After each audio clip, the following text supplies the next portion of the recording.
அனைவருக்கும் வணக்கம். இன்னைக்கான ஆன்மீக பதிவில் நம்ம பார்க்க போகிற ரொம்ப முக்கியமான ஒரு பயனுள்ள தகவல் என்ன அப்படின்னு பார்த்தீங்கன்னா, ரொம்பவே விசேஷமான வைகாசி மாதத்தில் வரக்கூடிய அமாவாசை அன்று பார்க்கும் பொழுது எல்லாருமே பார்த்தோம் அப்படின்னா திதி, தர்ப்பணம், சிரார்த்தம், தானம், தர்மம் கொடுக்கறது அப்படிங்கிறது வழக்கமாகவே வைத்திருக்கோம் அப்படின்னே சொல்லலாம். ஒரு சிலரை பார்த்தீங்க அப்படின்னா கொடுக்க முடியாத சூழ்நிலைகள் உருவாகலாம். அப்படி இருக்கிறவங்க இந்த வைகாசி அமாவாசை அன்று விரதம் இருக்க முடியாதவங்க இல்லை அப்படின்னா இந்த திதி, தர்ப்பணம், சிரார்த்தம் கொடுக்க முடியாதவர்கள் என்ன பண்ணலாம் அப்படிங்கிறத பற்றி தான் இன்னைக்கு வீடியோவில் நாம் தெரிஞ்சுக்க போகிறோம். ஸோ இந்த பதிவு உங்களுக்கு மிக பயனுள்ள விகிதத்தில் இருக்குங்க. வீடியோவை ஸ்கிப் பண்ணாமல் கடைசி வரைக்கும் பாருங்கள். வீடியோக்குள்ளே புகிறதுக்கு முன்னாடி இது வரைக்கும் நீங்கள் நம்ம சேனலை சப்ஸ்கிரைப் பண்ணலை அப்படின்னா உடனே சப்ஸ்கிரைப் பண்ணிக்கோங்க. அப்படியே பக்கத்தில் இருக்கக்கூடிய நோட்டிஃபிகேஷனுக்கான பெல் பட்டனையும் ப்ரெஸ் பண்ணிக்கோங்க. சரி நேயர்களே, வாங்க வீடியோக்குள்ளே போகலாம். அமாவாசை அப்படின்னு சொன்னாலே நம்மளுடைய முன்னோர்களுக்கான வழிபாட்டு நாளாகவே பார்க்கப்படுதுங்க. பொதுவாகவே அமாவாசை தினத்தில் அருகில் இருக்கக்கூடிய நீர்நிலைகளுக்கு சென்று மறைந்த நம்மளுடைய முன்னோர்களுக்கு தான தர்மம் செய்கிறது, திதி கொடுக்கறது, சிரார்த்தம் கொடுக்கறது போன்ற பல புண்ணிய காரியங்களை செய்கிறத நாம் வழக்கமாக வச்சிட்ருக்கோம். அதிலும் அமாவாசை முன்னோர்களினுடைய ஆசிகளை பெற்று பலவிதமான துன்பங்கள், தோஷங்கள், சாபங்களில் இருந்து விடுபடுவதற்கான மிக முக்கியமான நாளாகவே அமைஞ்சிருக்கிறது. அதிலும் பார்த்திங்க அப்படின்னா 3 முக்கிய அமாவாசைகளை சேர்த்து நமக்கு ஒரு பலன் கிடைக்கும் அப்படின்னா அது வைகாசி அமாவாசை அப்படின்னே கூட சொல்லலாம். அதுவும் சனிக்கிழமையோடு இணைந்து வர்றதுனால இந்த அமாவாசைக்கு சற்று கூடுதல் பலம் இருக்கின்றது அப்படின்னு சொல்லலாம். இந்த அமாவாசை முன்னோர்களினுடைய ஆசிகளையும் பெரும் புண்ணியங்களையும் நம்மளுடைய சந்ததிகளுக்கு பெற்றுத்தரக்கூடிய ஒரு உன்னதமான ஒரு நாளாக பார்க்கப்படுது. அப்படிப்பட்ட வைகாசி அமாவாசை அன்று முன்னோர்களுக்கு தர்ப்பணம் கொடுப்பது ரொம்ப முக்கியமான ஒன்றாகவே பார்க்கப்படுகிறதுங்க. இந்த முன்னோர்களுக்கு நம்ம கொடுக்கக்கூடிய திதி ஆகட்டும், தர்ப்பணம் ஆகட்டும், இது சிரார்த்தம் ஆகட்டும், எல்லாமே பார்த்திங்க அப்படின்னா ரொம்பவே மகத்துவமான ஒன்று. ஏன்னா அமாவாசை படையல் வைக்கிறது, வழிபடுறது அப்படின்னாலே அதில் மிகுந்த முக்கியத்துவம் வாய்ந்தது அப்படின்னா நம்ம திதி கொடுக்கறது அப்படின்னே கூட சொல்லலாம். அப்படி திதி கொடுக்க முடியாதவங்க, திதி கொடுக்க இயலாதவர்கள் அப்படின்ற கூடிய பட்சத்தில் பெரும்பாலும் பார்த்திங்க அப்படின்னா இந்த அமாவாசையில் மாதம் அமாவாசைக்கு திதி தர்ப்பணம் கொடுக்கிறவங்க இருக்காங்க. ஒரு சில காரணங்களால், சில சூழ்நிலைகளால் பார்த்திங்க அப்படின்னா நீர்நிலைகளுக்கு சென்றோ இல்லை வேறு ஏதோ இடத்துக்கு சென்றோ நம்மளால் திதி தர்ப்பணம் கொடுக்க முடியாதவர்கள் என்ன பண்ணுறது அப்படின்னு பார்க்கும் பொழுது நீங்கள் கவலையே பட தேவையில்லை. ஏன்னா நம்ம வீட்டிலேயே நம்மளுடைய முன்னோர்களுக்கு கண்டிப்பாக திதி கொடுக்கலாம். நம்ம வெளியில் தான் போய் நீர்நிலைகளில் சென்று கிணத்துக்கடியில் சென்று தான் நம்ம திதி தர்ப்பணம் கொடுக்கணும் அப்படிங்கிற அவசியம் கிடையாதுங்க. நாம் வெளியில் சென்று திதி கொடுக்க முடியாதவர்கள் தாராளமாக வீட்டிலேயே நாம் நம்மளுடைய முன்னோர்களுக்கு, பித்ருக்களுக்கு பார்த்திங்க அப்படின்னா திதி தர்ப்பணத்தை கொடுக்கலாம்.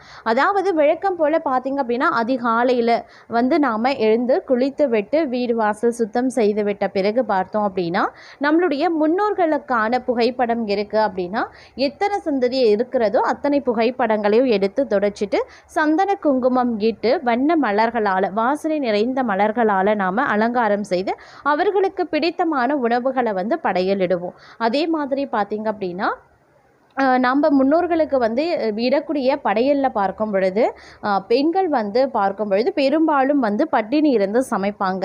ஆனால் எந்த காரணத்தை கொண்டும் பார்த்திங்க அப்படின்னா அமாவாசை படையல் இடக்கூடிய பெண்கள் வெறும் வயிற்றோடு படையல் இடுவது மாபெரும் பாவத்தை ஏற்படுத்தக்கூடிய வகையில் அமைய பெற்றிருக்கிறது.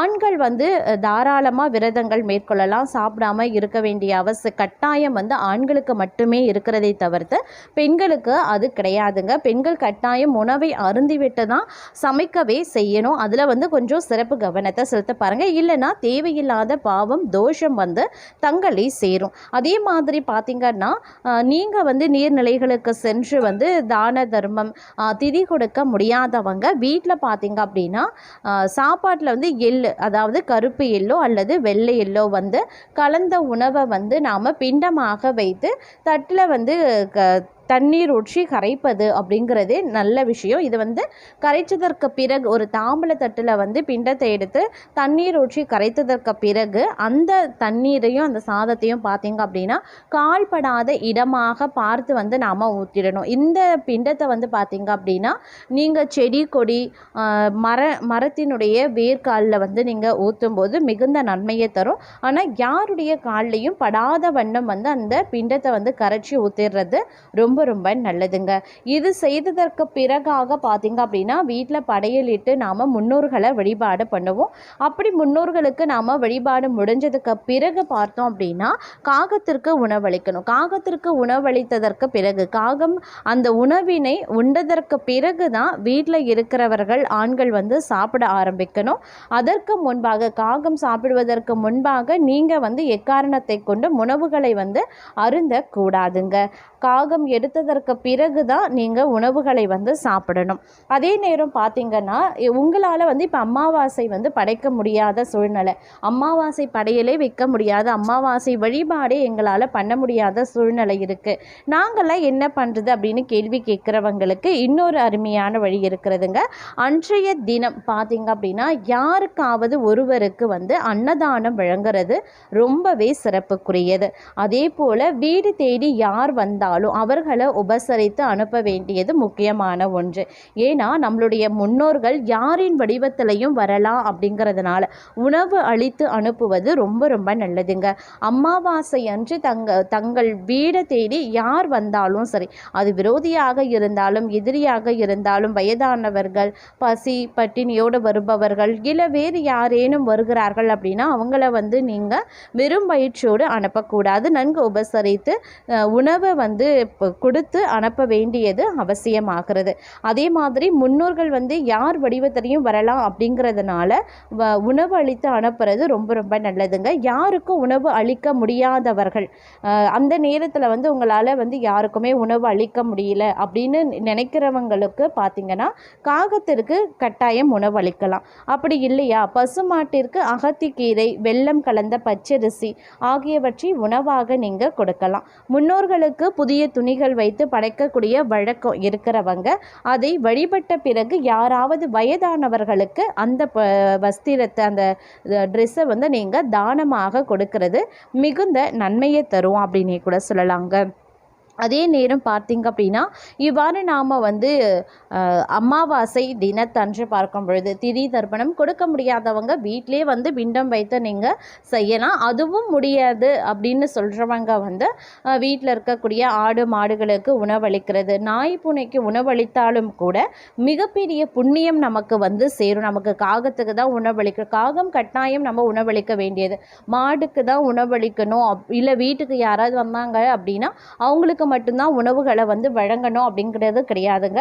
நாய் பூனை இந்த மாதிரி வாயில ஜீவன்களுக்கு நீங்கள் உணவு அளித்தாலும், எறும்புக்கு நீங்கள் உணவு அளித்தாலும் சரிங்க, உங்களுக்கு 1000 மடங்கு நன்மைகள் வந்து தரும் அப்படிங்கிற ஒரு அருமையான ஆன்மீக பதிவோடு இன்றைய பதிவை நாம் நிறைவு செய்து கொள்ளலாம்.